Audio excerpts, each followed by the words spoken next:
الرحیم عزیز طلباء، یہ کلاس 9th کے لیے آج ہم لیکچر شروع کرنے جا رہے ہیں۔ یہ صرف فریش 9th کے لیے ہے، لیکن ان لیکچر سے جو اس وقت وہ بچے جو امتحانات کی تیاری کر رہے ہیں وہ بھی اس سے مستفید ہو سکتے ہیں۔ یہ ہمارا اردو کا مضمون ہے، جیسے کہ بورڈ پر درج ہے 9th کے لیے یہ ہماری کلاس آج کی تیار کی گئی ہے، اور آج کا عنوان ہے الطاف حسین حالی، جو کہ ایک مصنف ہیں، نثر نگار ہیں، ان کا تعارف ہے۔ میرے آج کے اس مضمون کو پڑھانے کے آج کے اس لیسن کے آبجیکٹیوز آپ نوٹ کر لیجیے، اپنے پاس بورڈ پہ بھی لکھے ہوئے ہیں۔ آبجیکٹیوز میں سب سے پہلے تو میں آج جو بتانے کی کوشش کروں گا ریڈنگ کے ذریعے مصنف کی خصوصیات ہیں۔ اس کے بعد اسی ٹاپک کو پڑھاتے ہوئے مشکل الفاظ بھی آتے ہیں، ان کے معنی بچوں کو سمجھانا بہت ضروری ہے، یہ میرا ایک آج کا آبجیکٹیو یا گول ہے۔ اس کے بعد جو سب سے اہم چیز امتحانی نقطہ نگاہ سے بھی ضروری ہے یہ لیکچر، اور ویسے بھی انفارمیٹیو ہے، معلومات حاصل ہونی چاہیے، کنسیپٹ بھی کلیئر ہونا چاہیے کہ الطاف حسین حالی نثر نگار ہیں، شاعر ہیں، تو ان کی کیا خصوصیات ہیں، کون سی تصانیف ہیں، وہ بھی معلوم ہونا چاہیے۔ لیکن اس کے ساتھ یہ امتحانی نقطہ نگاہ سے انتہائی انفارمیٹیو لیکچر ہوگا، اور وہ یہ ہے کہ بورڈ میں اکثر ایم سی کیوز بنتے ہیں تعارف سے۔ ایم سی کیوز کیسے بنتے ہیں، کہاں سے بنائے جاتے ہیں، اس کا علم اگر بچوں کو بھی ہو جائے تو وہ خود اپنے پوائنٹ آف ویو سے اس کی تیاری بھی کر سکتے ہیں۔ اس کے ساتھ ایک شارٹ کوسچن کے اکثر پیپر میں آ جاتا ہے کہ مصنف کی نثری خصوصیات یا شاعرانہ خصوصیات کا علم بند کریں، تو اس سوال کو بھی سالو کرنے کی کوشش کی جائے گی۔ عزیز طلباء، یاد رہے کہ الطاف حسین حالی ہمارے پاس جن کو ہم آج یہاں پہ پڑھ رہے ہیں یہ نثر نگار بھی ہیں، یہ ہمارا عنوان ہے آج کا۔ یہ ان کی دو حیثیتیں ہیں، یہ شاعر بھی ہیں اور اس کے ساتھ ساتھ یہ نثر نگار بھی ہیں۔ لیکن چونکہ ہم اس وقت ایک نثری مضمون ان کا پڑھ رہے ہیں تو ہمیں ان کی اس وقت نثر نگار کی حیثیت سے جو خصوصیات ہیں ان کا احاطہ کرنا ہے۔ میں ساتھ ساتھ ریڈنگ کرتا جاتا ہوں۔ یہ ہماری کتاب کا پیج نمبر 12 ہے، آپ اپنے پاس پیج نمبر 12 کھول سکتے ہیں، اس پہ آپ کو ملے گا۔ میری یہ کوشش ہے آپ کو کہ اس لیکچر کے بعد میں اس کتاب کا ایک ساتھ ایک سنیپ یا ایک فوٹو بھی دے دوں، کیونکہ میں نے اپنے لیے اس کتاب کو، اس پیج کو تیار بھی کیا ہوا ہے، یعنی جو الفاظ معنی یہاں پر ہیں ان کے اوپر میں نے نمبرنگ ڈال دی اور ان پر ان کے نمبرنگ ڈال کر ان کے معنی بھی تحریر کر دیے گئے ہیں۔ تو یہ فوٹو بھی آپ کے پاس آ جائے گا، تو اس لحاظ سے آپ اپنے لیے اپنی کتاب کو بھی ایسے تیار کر دیجیے گا۔ عزیز طلباء، سب سے پہلے تو یہاں پر ان کی ولادت کا سن لکھا ہوا ہے۔ ولادت کہتے ہیں پیدائش کو، کب پیدا ہوئے، اور ولادت کا سن جو ہے 1837 ہے۔ میں اکثر کلاس میں بھی ایسے بھی ساتھ تحریر کر دیتا ہوتا ہوں، اگرچہ جو ہمارا پیج ہے اس میں ایسا لکھا گیا ہے، لیکن اب جو سائنس پڑھنے والے اور انگریزی پڑھنے والے بچے جو ہیں وہ خاص طور پر اردو کے ان ہندسوں سے جو ہیں وہ واقف نہیں ہوتے، واقفیت نہ ہونے کی وجہ سے وہ اکثر اس میں غلطی کر جاتے ہیں، تو اس لیے میں ان کی سہولت کے لیے ایسے بھی لکھ لیتا ہوں۔ اس طرح ان کی وفات کا سن بھی یہاں پر درج ہے۔ وفات کا سن جو ہے وہ ہے سن 1914۔ عزیز طلباء، یاد رکھیے گا کہ اب ایم سی کیوز، جیسے میں نے آپ کو ساتھ میں بتایا تھا کہ ایم سی کیوز کیا ہے اور کیسے بن سکتے ہیں۔ دیکھیں، اب جو سب سے پہلا ایم سی کیو یہاں پر بن رہا ہے وہ یہ ہے کہ الطاف حسین حالی کب پیدا ہوئے۔ اب یہ بات انتہائی ضروری ہے کہ آپ کون سا سن لکھیں۔ دیکھیں ذرا، ایک تو ہمارے پاس اس کا جو جواب درج ہے وہ ہے 1837۔ اب اس کے قریب قریب کا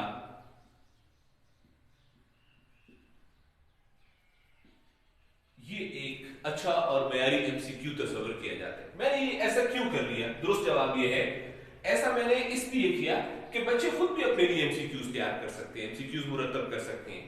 یاد رکھیے بچے، جب تک یہ والی معلومات جو یہاں پر درج ہیں اور یہ والی معلومات تو کتاب میں درج ہیں، جب تک آپ کو کسی ایک ایم سی کیو کے لیے یہ والے جو آپشنز ہیں یہ خود بنانے نہیں آتے، اس وقت تک آپ اس پروسیس کو سمجھ ہی نہیں سکتے۔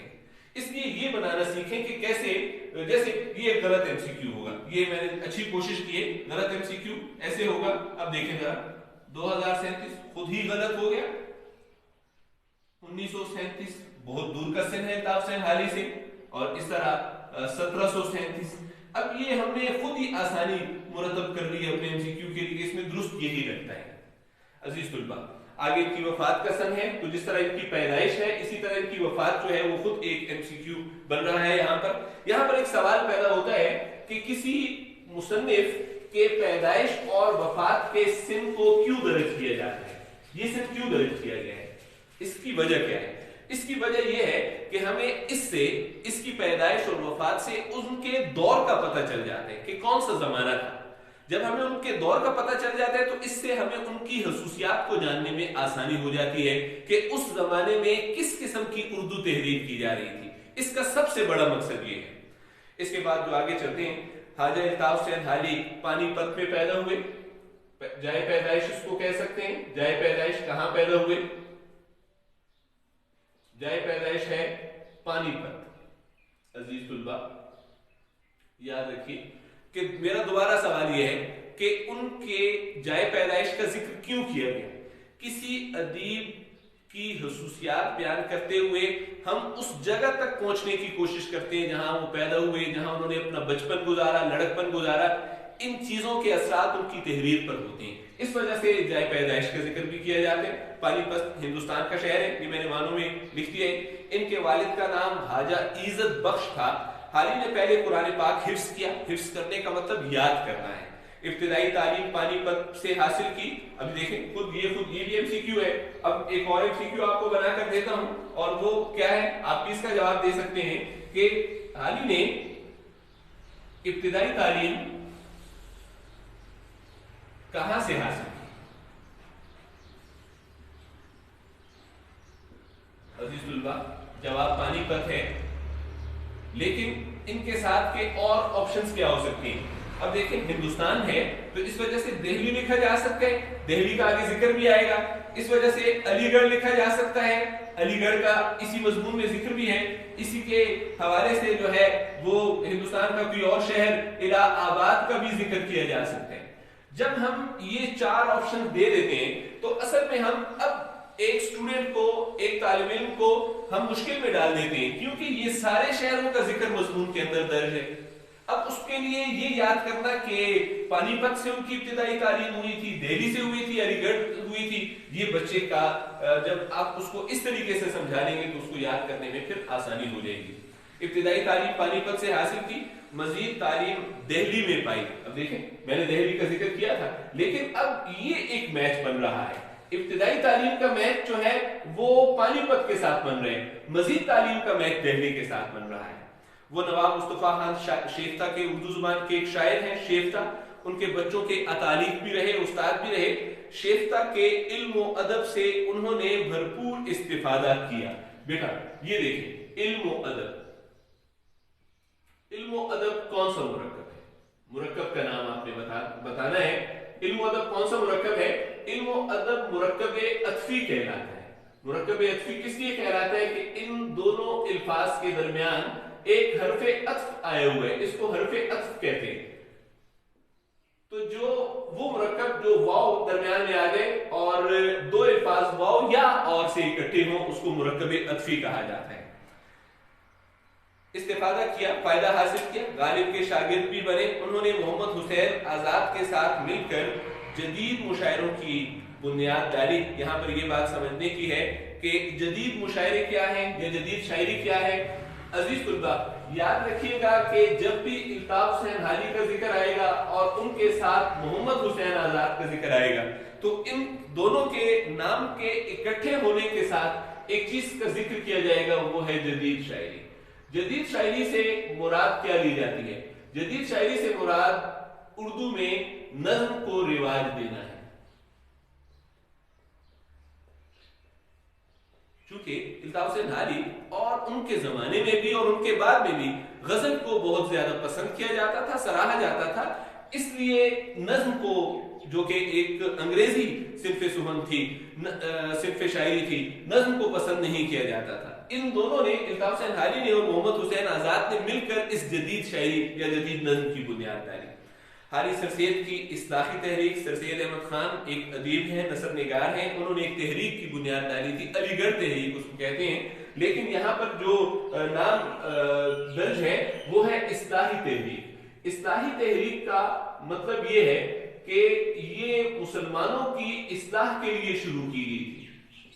याद रखें, मुसलमानों की इस्लाह की जरूरत क्यों हुई कि 1857 में जो जंग आजादी लड़ी गई उसमें मुसलमानों को शिकस्त हुई, शिकस्त मुसलमानों को हुई, और इस शिकस्त की वजह से मुसलमान मायूसी और नाउमीदी का शिकार हो गए, कारोबार छिन गए, रोजगार छिन गए और तालीम से महरूम हो गए, मजहब से दूर हो गए।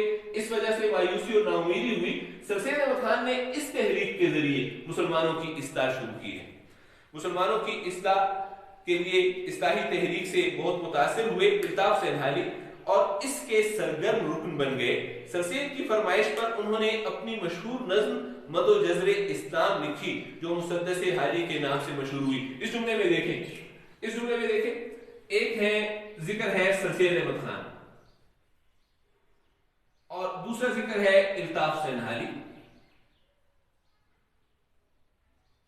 और तीसरा जिक्र जो है वो है नज्म का नाम मदो जज़्र इस्लाम। अब ये तीन एमसीक्यूज एक दूसरे को फॉलो कर रहे हैं। कैसे? किसकी फरमाइश पर, अब यहां देखिए, किसकी फरमाइश पर अल्ताफ हुसैन हाली ने नज्म मदो जज़्र इस्लाम लिखी। अब इसको हटाएं, ये देखें, अल्ताफ हुसैन हाली ने सर सैयद अहमद खान की फरमाइश पर किस शायर ने नज्म मदो जज़्र इस्लाम तहरीर की। इसको हटाएं, अब यहां आ रहे, अब देखें, सर सैयद अहमद खान की फरमाइश पर अल्ताफ हुसैन हाली ने कौन सी नज्म लिखी। अब इन तीन ऑप्शंस के साथ इस एमसीक्यू को मैंने आपके सामने बयान किया है। मदो जज़्र इस्लाम लिखी, जो मुसद्दस हाली के नाम से मशहूर हुई। हाली एक ऐसे अदीब हैं जिन्हें कुदरत ने बहुत सी सलाहियतें देकर पैदा किया था। वो बैक वक्त उम्दा नसर निगार यानी नसर लिखने वाले, आला शायर, बाएतिबार सवालिह निगार। अजीज तुल्बा, यहाँ पर अब उनकी एक खूबी का जिक्र किया जा रहा है कि वो क्या लिखते थे। तो क्या लिखते थे, उसमें सबसे पहले जो किताब में दर्ज किया गया है वो है कि वो नसर निगार थे। इसके बाद जो चीज बयान की गई है वो आगे है, वो है आला शायर थे।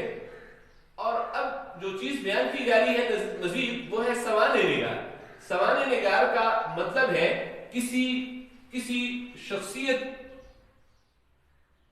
की जिंदगी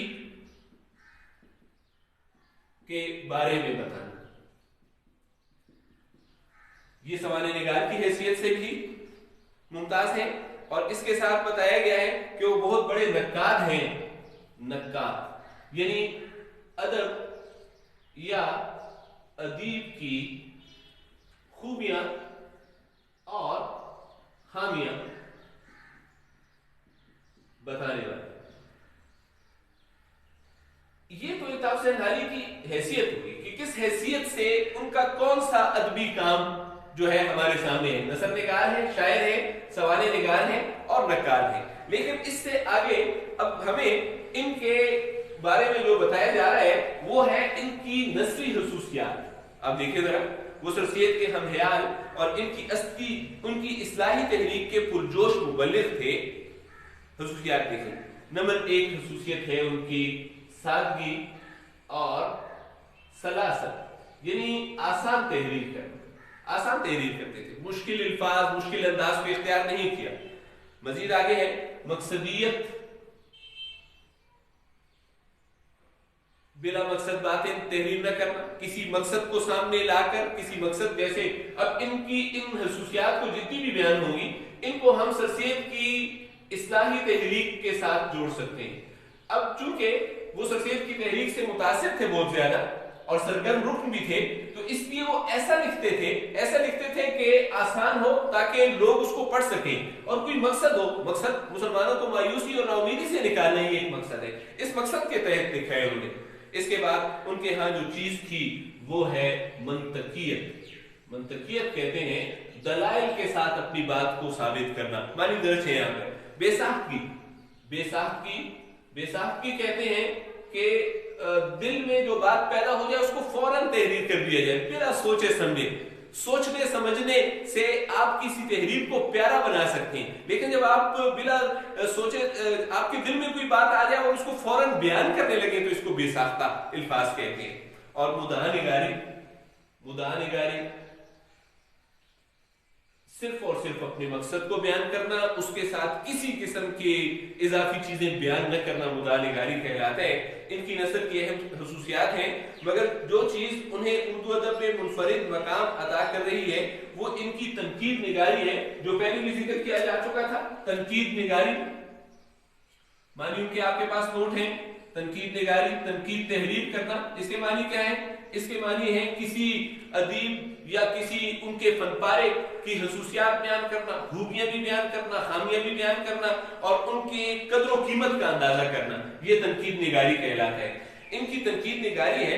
हाली को उर्दू का पहला बाकायदा तनकीद निगार तस्लीम किया जाता है। अजीज तुलबा, एमसीक्यूज को ज़हन में रखिएगा, एमसीक्यूज को ज़हन में रखिएगा। अब देखें एमसीक्यू नोट करें आप कि उर्दू का पहला बाकायदा नकात कौन है? जवाब है अल्ताफ हुसैन हाली।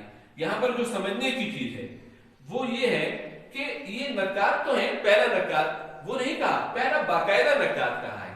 बाकायदा नकात कहने की वजह यह है कि तनकीद तो अल्ताफ हुसैन हाली से पहले भी थी, तस्करों की सूरत में और या किसी अदीब की खसूसियात बयान करने की सूरत में, लेकिन किसी ने बाकायदा तौर पर इस फन को इख्तियार नहीं किया था। इस फन को इख्तियार करने वाला बाकायदा अदीब जो है या नक्काद जो है वो अल्ताफ हुसैन हाली है।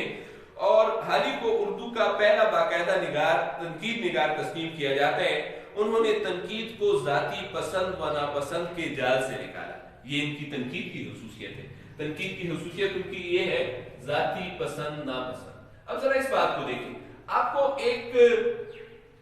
एक अदीब आपको अच्छा लगता है तो आपको पसंद है, अब आप उसकी खसूसियात बयान करेंगे तो ये तो एक जाल हो गया। तनकीद एक जाल में फंस गई है। किस जाल में फंस चुकी है कि आपने अदीब की खसूसियात या अच्छी बातें ही बताई, या आपको एक अदीब नापसंद है और हो सकता है उसमें बेतहाशा अच्छी खसूसियात भी पाई जाती हो, लेकिन आप उसकी क्या कर रहे हैं? आप उसकी बुराइयां ही बुराइयां बयान कर रहे हैं क्योंकि वो आपको नापसंद है। तनकीद इस किस्म के जाल में फंस चुकी थी। इस जाल से उन्होंने निकाला कि आप अदीब की खूबियां और खामियां बयान करें, लेकिन जाती पसंद और नापसंद को साइड पर रखकर उसकी खूबियां भी बयान करें और उसकी खामियां भी बयान करें। जाती पसंद और नापसंद के जाल से निकाला और अपनी तसनीफ मुकदमे शेर व शायरी तनकीद की किताब है में तनकीद के ऐसे असूल मुकर्रर किए जो आज भी उर्दू अदब में संगे मील की हैसियत रखते हैं। लोग इनसे तनकीद के रास्ते की नुमाइंदगी करते हैं। इनकी नस्ल पर सरसैयद का असर बहुत गहरा है। इनकी तहरीर में इस्लाही जज्बा कार फरमा है। इस्लाही जज्बा मुसलमानों की इस्लाह करना चाहते थे, वो बेमकसद इंशा पर्दाजी के कायल नहीं थे। फजूल बातें तहरीर करना, किसी मकसद के तहत तहरीर करना। इनका उस्तूब, लिखने का अंदाज एक दर्दमंद इंसान के दिल की वो इस्तिरारी तड़प है जो नो के कलम पर नमूदार होती है। उनका दिल तड़पता है मुसलमानों की हालत पर, तो नो के कलम पर नमूदार होती है, तो जो कुछ वो तड़पते हैं, महसूस करते हैं, उसको तहरीर कर लेते हैं। इनकी नस्ल रवां और सलीस है। उनका उस्लूब बेसाख्ता और बेतकल्लुफ है। बेसाख्तगी यहाँ पर हो चुका और बेतकल्लुफ है। वो फिक्री अंदाज में दिल की बात लिखते चले जाते हैं। वो दलाइल और शवाहिद, ये है दलाइल के जरिए मंतकियत जो बात पहले हो चुकी, और शवाहिद सबूत के जरिए बड़ी खूबसूरती से पेश करते हैं। इनकी तहरीर पर संजीदगी और मतानत छाई रहती, यानी संजीदा तहरीर करते हैं। वो जुबान से ज्यादा मतलब पर तवज्जो देते हैं। उनकी कोशिश यही होती है कि पढ़ने वाले ये जुबान से ज्यादा मतलब पर तवज्जो देते हैं। ये देखिए मुदानिगारी के ज़हन में मैं आपको बात बता चुका हूं कि बस अपने मकसद को बयान करने, जुबानदारी नहीं करनी है, खूबसूरत अल्फाज इस्तेमाल नहीं करने। इनकी कोशिश यही होती है कि पढ़ने वाला इनकी बात को समझ जाए और उसकी तह तक पहुंच जाए। इसी चीज का नाम मुदानिगारी है। नसर हो या नज़्म, वो हकीकत निगारी के दामन को नहीं छोड़ते। जो कुछ देखा वो बयान कर दिया, ये हकीकत निगारी है। उन्होंने 1857 के हंगामे में चूंकि मुसलमानों की बर्बादी के हालात देखे थे, मैंने आपको उनके तारीख पैदाइश और फिर हमने उनका तारीख वफात का तयन किया है और तारीख पैदाइश 1837 है जबकि तारीख वफात 1914 है।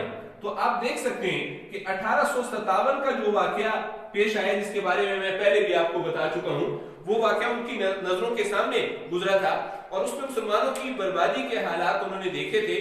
इसलिए मुस्लिम मुआशरे की इस्लाह, इस पर बहुत बात हो चुकी है कि हातिफ सरसैद की तहरीक में शमूलियत इख्तियार की।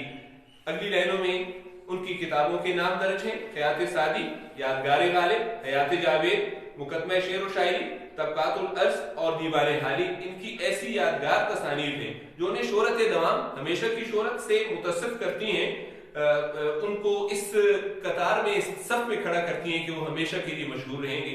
अजीज तुलबा, आज के इस लेक्चर में मैंने आपको अल्ताफ हुसैन हाली की नस्ली खुसूसियात के बारे में बताया।